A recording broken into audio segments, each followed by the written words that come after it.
नमस्कार मित्रांनो, स्वागत आहे तुम्हा सर्वांचंच आपल्या आजच्या या व्हिडिओमध्ये। आपल्या या व्हिडिओमध्ये आपण जाणून घेणार आहोत ठरलं तर मग या मालिकेच्या पुढील काही येणाऱ्या भागांचे लेटेस्ट त्याचबरोबर इंटरेस्टिंग अपडेट। त्यामुळे पटापट व्हिडिओला लाईक करा, तसेच चॅनलला सबस्क्राइब करून बेल आयकॉन आठवणीने प्रेस करा, जेणेकरून तुम्हाला पुढच्या प्रत्येक व्हिडिओचं नोटिफिकेशन मिळत जाईल आणि सर्व व्हिडिओंचा आनंद हा अगदी उत्तम पद्धतीने घेता येईल। चला तर मग मित्रांनो, अजिबात वेळ वाया न घालवता सुरुवात करूया आपल्या आजच्या व्हिडिओला। तर आजच्या आपल्या या व्हिडिओमध्ये आपण जाणून घेणार आहोत की कशा पद्धतीने आता अनावधानाने अर्जुनला प्रियाची खरी आई भेटलेली असते आणि अर्जुन तिला घेऊन मधुभाऊंकडे आलेला असतो आणि मधुभाऊ तिला प्रियाची ओळख पटवून देतात। त्याचबरोबर आता तन्वी ही प्रिया आहे की प्रिया ही त्या बाईची मुलगी आहे हे आता कळण्यासाठी रविराज काकांनी एक खूप मोठा मार्ग शोधून काढलेला आहे। आता काय असणार आहे तो मार्ग, कशा पद्धतीने प्रियाचं खोटं सगळ्यांच्या समोर येणार, सगळं काही पाहणं इंटरेस्टिंग असणार आहे। त्यामुळे पटापट व्हिडिओला लाईक करा, चॅनलला सबस्क्राइब करा आणि व्हिडिओ शेवटपर्यंत पहा। अजिबात वेळ वाया न घालवता सुरुवात करूया आपल्या आजच्या मेन मुद्द्याला। तर आता आपण इथे पाहतो की अर्जुन आणि सायली या दोघांमध्ये त्या सोन्याच्या तुकड्यावरून चर्चा सुरू असते। आतापर्यंत अर्जुनला त्या तुकड्याबद्दलची काहीही माहिती मिळालेली नसते। आता अर्जुन या गोष्टीमुळे खूप जास्त टेन्शनमध्ये असतो, त्याला कळत नसतं की आपण काय करावं, कशा पद्धतीने या तुकड्याची आणखी माहिती आपण शोधून काढायची। तर आता सायली ही अर्जुनला समजावून सांगत असते की काळजी करू नका, तुम्हाला नक्कीच काही ना काहीतरी माहिती मिळून जाईल। हा तुकडा बघता क्षणी हे तर लक्षात येतं आहे की हा तुकडा जुना आहे, पण जर हा साक्षीचा तुकडा आहे तर मग ते एवढ्या जुन्या पद्धतीचे दागिने वापरणार नाही। अर्जुन म्हणत असतो, पण मला अशी दाट शक्यता वाटते की हा दागिन्याचा तुकडा साक्षीचाच आहे, कारण तुम्ही म्हणता की तुमच्या आश्रमामध्ये सोनं कोणी वापरायचं नाही, मग हा सोन्याचा तुकडा तुमच्या आश्रमात कुठून येईल, महिपत किंवा साक्षी यांच्याकडूनच। मग साक्षी हीच लेडीज वस्तू का वापरणार आणि हे लॉकेट हे लेडीजच आहे हे कळतंय। त्याबरोबर सायली म्हणत असते, मला सांगा तुम्ही हे एकदा तरी तपासून व्यवस्थित पाहिलंय का? त्यावर अर्जुन म्हणतो म्हणजे? त्यावर सायली त्याला सांगते की तुम्ही एकदा हे जे लॉकेटचा तुकडा आहे तो भिंगातून तपासून बघा। आता अर्जुनला सायलीने भिंगातून तपासून बघा असं सांगितल्याबरोबर आता भिंग या शब्दाचा अर्थच अर्जुनला कळालेला नसतो। मग आता ती त्याला सांगते की अहो तुमच्या ते स्टडीमध्ये आहे ना ते आपलं ते तुम्ही त्याच्यातून बघता ते। अर्जुन म्हणतो मॅग्निफाईंग ग्लास। त्यावर सायली म्हणते हो। त्यावर अर्जुन म्हणतो त्याच्यातून बघून काहीच उपयोग होणार नाही, ऑलरेडी 2 सोनारांनी मॅग्निफाईंग ग्लास खालून ते चेक केलेलं आहे, त्यांना काहीच सापडलेलं नाही आहे, त्यांना त्यातून इतकंच कळलं की हा दागिना खूप जुना आहे। त्यावर सायली सांगते त्यांच्याकडे अर्जुन सुभेदारांसारखी नजर नाही आहे ना, म्हणून सांगते तुम्ही एकदा तपासून बघा, कदाचित तुम्हाला त्याच्यामध्ये काहीतरी वेगळं आढळेल। त्यावर अर्जुन म्हणतो की ठीक आहे, तुम्ही म्हणताय तर मी तपासून बघतो, पण मला वाटत नाही मिसेस सायली यातून काहीतरी निष्पन्न होईल किंवा यातून काहीतरी सापडेल। सायली म्हणते तुम्ही थांबा, मी पटकन जाऊन खालून तुमचं मॅग्निफाईंग ग्लास घेऊन येते। आणि मग आता सायली ही खाली आलेली असते, पटकन अर्जुनच्या स्टडीमधून तिथे मॅग्निफाईंग ग्लास टेबलावरचं उचलते आणि वरती येते। अर्जुन पटकन तो तुकडा त्या मॅग्निफाईंग ग्लास खालून बघत असतो व्यवस्थित, आणि त्या दरम्यान त्याला त्याच्यावरती एक तारीख त्याचबरोबर एक कोड सापडतो। आता हा कोड आणि ही तारीख बघितल्याच्या नंतर अर्जुनला जरा बरं वाटलेलं असतं, तो जरा शांत झालेला असतो, त्याला थोडा आनंदही झालेला असतो। सायलीला नेमका अर्जुन एवढा खुश कसा काय झाला अचानक, याला काय कळालं हा प्रश्न पडलेला असतो। सायली म्हणते ह्या एवढ्याशा तुकड्यावरून तुम्हाला काय मिळालं की तुम्ही एवढे खुश झालात? अर्जुन म्हणत असतो ह्या एवढ्याशा तुकड्यावरून मला खूप काही मिळाले। त्यावर सायली विचारते नक्की काय कळलंय ते मला सुद्धा स्पष्टपणे खुलून सांगाल? त्याबरोबर अर्जुन म्हणत असतो की याच्यावरती त्या ज्वेलर्सचा रजिस्ट्रेशन कोड आहे, तो आपल्याला सापडला आहे आणि त्यामुळे आता आपल्याला पुढच्या डिटेल्स मिळणं सोपं होईल। आता रजिस्ट्रेशन कोड नेमका काय असतो आणि त्याचा वापर कसा केला जातो हे सायलीला कळत नसतं, त्यामुळे सायली अर्जुनला विचारते नक्की ह्या कोडचा काय उपयोग असतो? त्याबरोबर अर्जुन हा सायलीला म्हणतो तुमच्या भाषेत स्पष्टपणे करून सांगायचं झालं तर हा कोड गाड्यांना कसा नंबर प्लेट दिल्या जातात, त्या नंबर प्लेटवरून आपल्याला त्या गाडीची संपूर्ण माहिती काढता येते, तशाच पद्धतीने प्रत्येक ज्वेलर्सना एक एक कोड दिला जातो। त्यांचे जितक्या ब्रांच असतील त्या सगळ्या ब्रांचना तो एकच कोड लागू होतो आणि तो एक कोड टाकला की आपल्याला त्या ज्वेलर्सची संपूर्ण माहिती मिळते। आपण आता हा कोड वापरला की आपल्याला सुद्धा सगळी माहिती मिळेल। सायली म्हणते खरंच जर असं घडलं तर किती सोपं होऊन जाईल आपल्यासाठी काम करणं, पण एक गोष्ट लक्षात ठेवा, आपण ही माहिती शोधतोय हे प्रियापर्यंत पोहोचता कामा नये, कारण जर ही गोष्ट प्रियाला कळाली तर ही गोष्ट महिपतपर्यंत आणि साक्षीपर्यंत पोहोचायला वेळ लागणार नाही।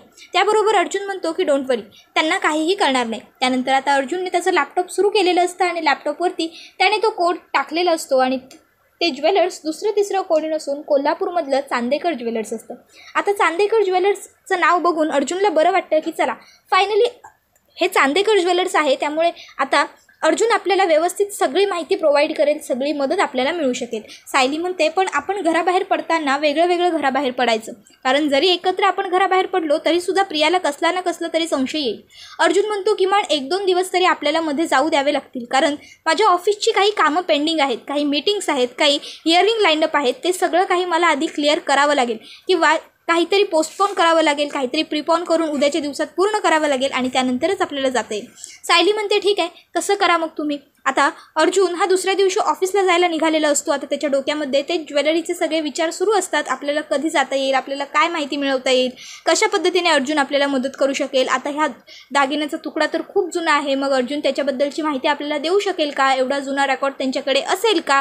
बापरे, खूप खूप विचार त्याच्या डोक्यामध्ये फिरत असतात. आणि इतक्यात अचानक त्याच्या गाडीसमोर एक बाई येते आणि तिला थोडंसं लागतं, ती बाई खाली पडते. आता अर्जुन पटकन गाडीतून खाली उतरतो, त्या बाईजवळ येऊन तिला आधार देऊन उठून उभं करतो आणि सॉरी म्हणतो. त्याबरोबर ती बाई अर्जुनला म्हणत असते की नाही बाळा, तुला सॉरी म्हणायची गरज नाही आहे, तर या सगळ्यामध्ये माझीच चूक आहे, मी न बघता चालत होते आणि त्यामुळे हे सगळं घडलं.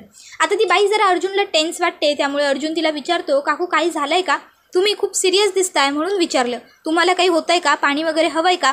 आता अर्जुनने असं विचारल्याबरोबर ती बाई सांगत असते की नाही रे, मी व्यवस्थित आहे बाळा, मला काही होत नाही आहे, आयुष्यात जे हवं होतं तेच गमावून बसली आहे. त्याबरोबर आता अर्जुनला त्या बाईने एवढं मोठं मराठीतलं वाक्य बोलल्यामुळे कळलेलं नसतं नेमकं हिला काय सांगायचं आहे मला. अर्जुन तिला विचारतो, सॉरी काकू, पण तुम्हाला काय बोलायचं आहे, तुम्ही नीट सांगाल काय.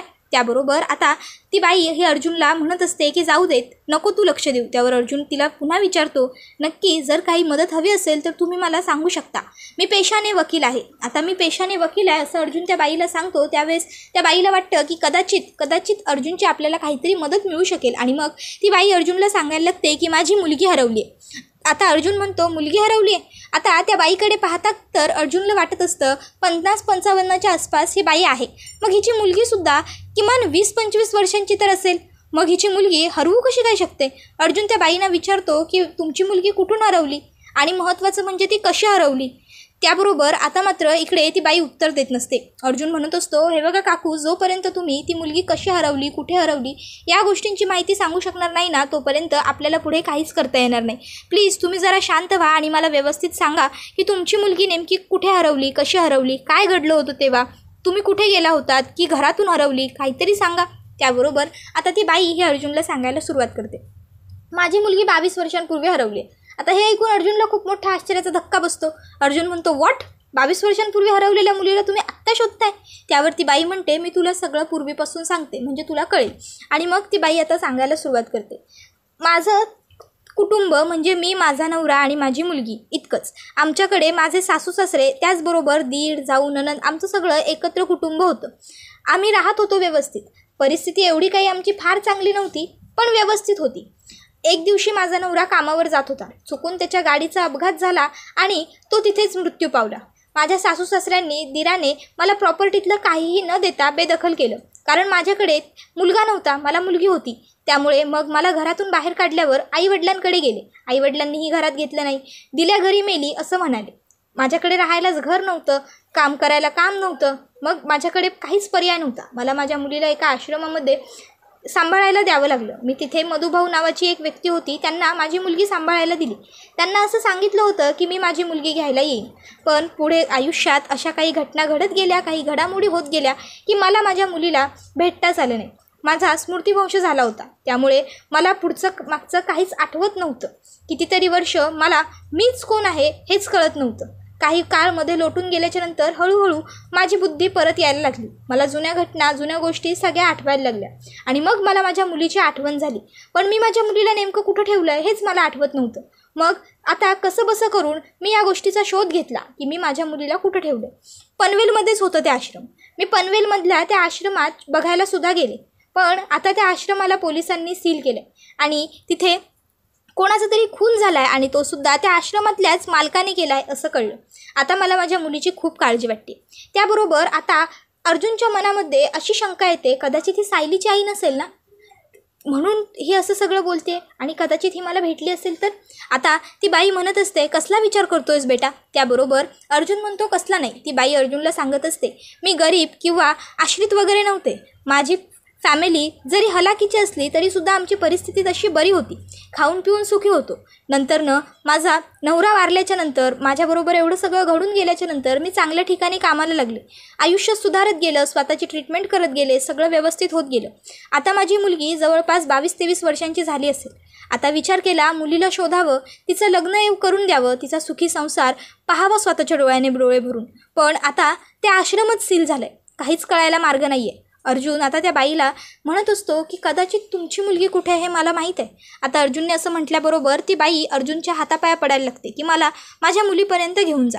अर्जुन तिला म्हणतो की मी घेऊन जाईन तुम्हाला, पण नक्की मला खात्री नाही आहे, कारण तुम्ही मधुभाऊ नावाची जी व्यक्ती बोलताय ती सध्या माझ्या घरामध्ये आहे, ते माझे सासरे आहेत.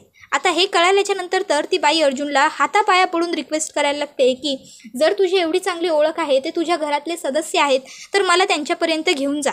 माझ्या मुलीच्या आयुष्याचा प्रश्न आहे. 22-23 वर्ष मी माझ्या मुलीपासून दूर राहिलेली आहे. एकतर तिला वडील नाही, मला दुसरं कोणी कुटुंब नाही, आता फक्त माझी मुलगी हा एकमेव माझा आधार आहे. बिचाऱ्या अर्जुनच्या मनामध्ये असतं की जर ही सायलीची आई असली तर सायलीला फायनली तिची आई सापडेल आणि मग अर्जुन त्या बाईला घरी घेऊन आलेला असतो. आता तो मधुभाऊंच्या नावाने जोरजोरात हाका मारतो, मधुभाऊ मधुभाऊ मधुभाऊ प्लीज खाली या. आता मधुभाऊंना काही आवाज जात नसतो. मधुभाऊंना अर्जुन हाका मारत असतो, मधुभाऊ हाक देत नसतात. घरातले सगळे सदस्य गोळा झालेले असतात. अर्जुन पुन्हा मधुभाऊंना हाका मारतो, मधुभाऊ मधुभाऊ प्लीज लवकर खाली या. त्याबरोबर आता मधुभाऊ हे खाली आलेले असतात. अर्जुन कधीच त्यांना एवढ्या जोरजोरात हाका मारत नाही. आज पहिल्यांदा अर्जुनने सतत एवढ्या हाका मधुभाऊंना मारलेले असतात. मधुभाऊंना देखील प्रश्न पडतो की नक्की हे सगळं काय आहे. मधुभाऊ अर्जुनला विचारतात की काय झालं जावई बापू, काय एवढ्या हाका मारताय. त्यावर अर्जुनला नेमका काय प्रॉब्लेम आहे ते आता अर्जुन त्यांना सांगायला लागतो. ह्या बाई मला रस्त्याने जाताना सापडल्या, यांची मुलगी 20-22 वर्षापूर्वी यांनी तुमच्याकडे दिली होती असं यांचं म्हणणं आहे. मधुभाऊ नक्की यांची मुलगी कोण आहे ते तुम्ही सांगू शकता का, आपल्या घरात कोणी. त्याबरोबर आता मधुभाऊ म्हणत असतात, जावई बापू अहो जर 20-22 पूर्वीची घटना आहे तर ती मला कशी आठवेल असं म्हणतात. आता ती बाई मधुभाऊंसमोर हातापाया पडायला लागते, माझी मुलगी हरवली नव्हती, मी तुमच्याकडे आणून दिली होती, प्लीज असं नका बोलू, आठवा तुम्ही व्यवस्थित, तुम्हाला नक्की काहीतरी आठवेलो. मधुभाऊ माझ्यासाठी आता माझ्या मुलीशिवाय दुसरं कोणीच नाही आहे. त्याबरोबर मधुभाऊ तिला म्हणतात, हे बघा बाई तुम्ही हातापाया पडू नका, तुमची मुलगी घेऊन मला काय मिळणार आहे. तुमच्याकडे जर तुमच्या मुलीच्या जुन्या काही आठवणी, काही फोटो किंवा काही गोष्टी असतील किंवा काही घटना असतील तर त्या सांगा, म्हणजे मला आठवायला मदत होईल. त्याबरोबर ती बाई आता तिच्याकडे जी बॅग असते त्या बॅगेमधून प्रियाचा जन्मदाखला काढून देते. त्याचबरोबर ती प्रियाचे 5, 6, 7, 8 जवळपास खूप फोटो असतात तिच्याकडे, ते काढून दाखवते आणि म्हणते ही मुलगी होती माझी. त्याबरोबर आता मधुभाऊ ते सगळे फोटोज वगैरे व्यवस्थित बघतात आणि आता त्यांच्या लक्षात आलेलं असतं की ही तर प्रिया आहे. आणि मग आता मधुभाऊ खूप आठवण्याचा प्रयत्न करतात आणि त्यांना आठवतं की हो, एक बाई आपल्याकडे सकाळ सकाळ प्रियाला शाळेच्या कपड्यांवर घेऊन आली होती आणि तिने सांगितलं होतं की ही माझी मुलगी आहे, हिला तुमच्याकडे ठेवा. आता हा सगळा काही प्रकार प्रियाने गपचूप दाराआड उभं राहून पाहिलेला असतो. आता मात्र प्रिया चांगलीच घाबरलेली असते. तिला वाटत असतं की जर मी घरात गेले तर माझी काशी झाली. हा टकल्या म्हाताऱ्या आणि ही बाई हे दोघं काही मला आता सोडणार नाही. आणि त्याचबरोबर सुभेदार आणि किल्लेदार कुटुंबीय आहेतच. आता मधुभाऊंनी सायलीला प्रियाला बोलवायला सांगितलेलं असतं. सायली म्हणत असते, पण मधुभाऊ प्रियाचा या सगळ्याशी काय संबंध आहे, तिला का उगाच इथे बोलवायचं आपण, ती तमाशा करेल.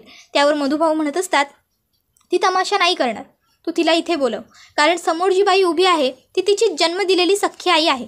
आता सायलीला मधुभाऊंनी असं सांगितल्यावर सायली मधुभाऊंना म्हणते, मधुभाऊ तुम्ही हे सगळं काय बोलताय, तुम्ही विसरताय का, प्रियाचे खरे आई वडील प्रतिमा आत्या आणि रविराज काका आहेत आणि सध्या ते आपल्या घरी आलेत. त्यांना हे जर कळलं की तुम्ही असं काहीतरी बोलताय तर किती वाईट वाटेल.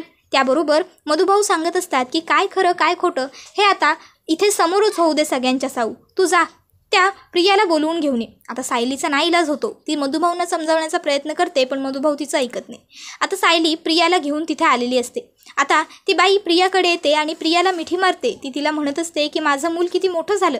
प्रिया तिला स्वतःपासून लांब ढकलते आणि म्हणत असते की ए बाई उगाचच्या उगाच काही पण बोलू नकोस आणि तू माझी आई वगैरे नाही आहेस. ती प्रतिमाकडे जाते, तिच्या खांद्यावर हात ठेवते आणि म्हणत असते, ही बघ ही माझी खरी आई आहे प्रतिमा किल्लेदार आणि हे माझे बाबा रविराज किल्लेदार, मी यांची मुलगी आहे. त्याबरोबर आता ती बाई प्रियाला म्हणायला लागते, अगं नाही बाळा, तुला व्यवस्थित माहिती नाही आहे ना म्हणून तुझा गैरसमज होतोय. हे तुझे आई वडील नाही आहेत, मी तुझी आई आहे आणि तुला वडीलच नाही, तुझे वडील तू लहान असतानाच वारले. परिस्थिती हालाकीची होती म्हणून मी तुला मधुभाऊंकडे सांभाळायला दिलं होतं. नंतर बऱ्याच काही आयुष्यात माझ्या घडामोडी घडून गेल्या, त्यामुळे मला तुला भेटायला येता यायला जमलं नाही. मी नंतर सांगेन तुला सगळं समजावून सविस्तर. आता माझ्याबरोबर चल. आता प्रिया मी येणार नाही, मी तुमची मुलगी नाही म्हणत असते. आता खूप गोंधळ वाढत चाललेला असतो. रविराज काका म्हणतात थांबा, हे भांडून प्रश्न सुटणारा नाही आहे. यातून काहीतरी मध्यमार्ग आपल्याला काढावा लागेल. आता सगळे काय करता येईल याच्यावर विचार करतात. मग रविराज काकांनाच एक उत्तम आयडिया येते, ती म्हणजे DNA टेस्ट. DNA टेस्ट जर केली तर अगदी काही क्षणातच समजून जाईल की नक्की कोण कोणाची मुलगी आहे आणि कोण खरं बोलतोय, कोण खोटं बोलतोय. आता ती बाई म्हणते की ठीक आहे, आपण करूया टेस्ट.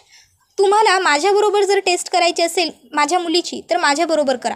त्याबरोबर लगेचच आता रविराज काका म्हणतात नाही, माझ्या बायकोबरोबर टेस्ट करायची. त्याबरोबर ती बाई म्हणते ठीक आहे, करूया तुमच्या बायकोबरोबर टेस्ट. पण जर ही टेस्ट नेगेटिव्ह आली तर मात्र मी माझ्या मुलीला घेऊन जाणार. रविराज काका म्हणतात ठीक आहे, तुम्हाला जे योग्य वाटेल ते तुम्ही त्यानंतर करा. रविराज काकांना कॉन्फिडन्स असतो की प्रियाची टेस्ट प्रतिमा आत्याबरोबर पॉझिटिव्हच येणार, कारण त्यांनी अगोदरसुद्धा त्यांची आणि प्रियाची टेस्ट केलेली असते आणि त्यावेळेस ती टेस्ट पॉझिटिव्ह आलेली असते. पण रविराज काकांना ही गोष्ट माहीत नसते की त्यावेळेस प्रियाने ते सगळे रिपोर्ट मॅनेज केलेले होते. DNA टेस्ट केली जाते, 3 दिवसांनी रिपोर्ट आणले जातात आणि रिपोर्ट्स बघितल्यानंतर रविराज काकांना खूप मोठा धक्का बसतो. सायलीला खूप मोठा धक्का बसतो, कारण त्या रिपोर्टमध्ये असं स्पष्ट लिहिलेलं असतं की टेस्ट नेगेटिव्ह आहे. त्यामुळे प्रतिमा किल्लेदार यांची मुलगी ही जी कोणी मुलगी आहे ती नाही आहे. आता हे बघून सगळ्यांना खूप मोठा धक्का बसलेला असतो. सायलीच्या तर हातातून तो रिपोर्टच खाली पडतो.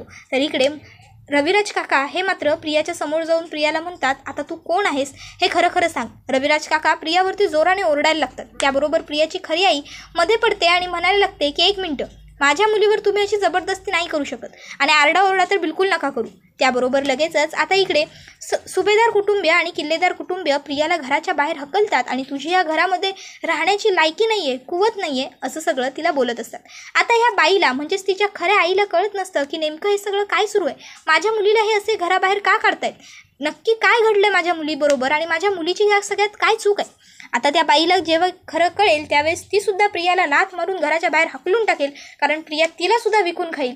तुम्हाला काय वाटतं ते आम्हाला कमेंट करून नक्कीच सांगा. त्याचबरोबर व्हिडिओ आवडला की व्हिडिओला लाईक करत चला, चॅनलला सबस्क्राईब करून बेल आयकॉन प्रेस करा, जेणेकरून तुम्हाला पुढच्या प्रत्येक व्हिडिओचं नोटिफिकेशन मिळत राहील आणि प्रत्येक व्हिडिओचा आनंद हा अगदी उत्तम पद्धतीने घेता येईल. मित्रांनो, ठरलं तर मग ही मालिका तुम्हाला कशी वाटते ते देखील कमेंट करून सांगायला विसरू नका. पुढचा व्हिडिओ येईपर्यंत टाटा बाय बाय, धन्यवाद, टेक केअर.